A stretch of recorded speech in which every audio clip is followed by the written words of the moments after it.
طب الكلمة ديت ممكن انتوا تعلمتوها بمعنى بطاطس، اللي هي كنتان.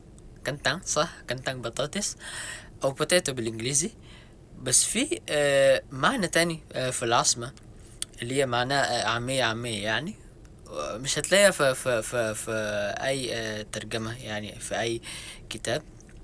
بس ده بمعنى بتيجي بمعنى بالاندونيسي الكلمة ديت يعني. العامية الجاكرتاوية بتيجي بمعنى حاجة ديت جودتها اما مش كويسة، او ممكن انت اصلا الحاجات دي رخيصة، اما رخيصة او جودتها مش كويسة. يعني مثلا HP gua kentang. HP gua kentang. HP يعني هيدفون، يعني الفون بتاعي كنتان. يعني اصلا الكلمة دي تتكون من كلمتين، كنا تانجون. يعني لسه ما وصلش، يعني اصلا بمعنى الحاجات دي اصلا هي كويسة كويسة، بس هي لسه ما وصلتش لدرجة ان هي ستاندرد كده اهو. فكنا تانجون، احنا بناخد حتة لونية من كل كلمة. كنتان، كنا تانجون. فصارت الكلمة بقت ايه، بقت كنتان. كنتان بتيجي بمعنى حاجات دي اما جودتها مش كويسة، او حاجات دي رخيصة. ف هابيجو كنتان يعني مثلا انت بتلعب صح، انت بتلعب مثلا فري فاير ولا اي لعبة اونلاين يعني.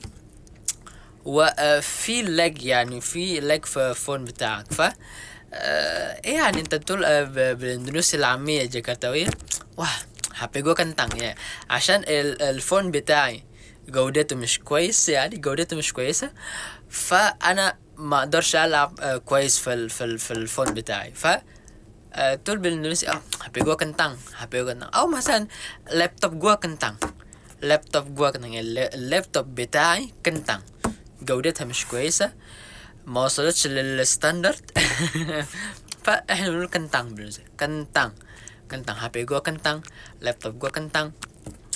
او ممكن في ايه اي حاجة اللي انت تملكها يعني لو جودتها مش كويسة، او هي اصلا حاجات رخيصة، يعني الحاجات دي رخيصة.